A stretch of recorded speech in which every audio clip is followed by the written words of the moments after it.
How to fix the EA Sports app not working or not opening. To fix this issue, simply long press on the application and tap on the app info icon. Now simply scroll down to the storage section and tap on it. From here you'll see a case option, tap on clear case at the end and simply head back one step and tap on force stop just beside uninstall and tap on OK.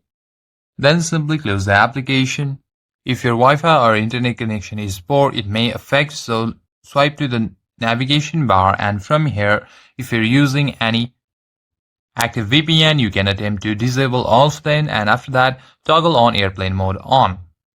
Wait for 10 to 15 seconds and toggle it off so that it resets your internet connection, and after that if your Wi-Fi is poor or unstable, you can always switch back to the mobile data by tapping on it and try to open the application.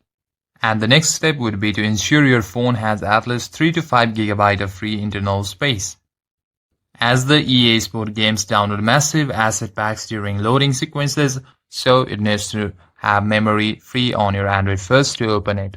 And also try updating the app via the Play Store or App Store by searching on it, and if you see an update version, simply tap on update so that you get the latest version.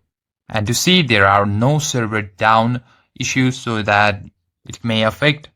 While you open the application, search for EA Sports Down Detector and tap on the website where you can see if there are any reports currently for the app servers. If it shows any down detector, you can simply wait for some time so that they can finish the update or maintenance. And that's it for this video guys. If you enjoyed the video, consider give a like and subscribe to the channel. I'll see you in the next one.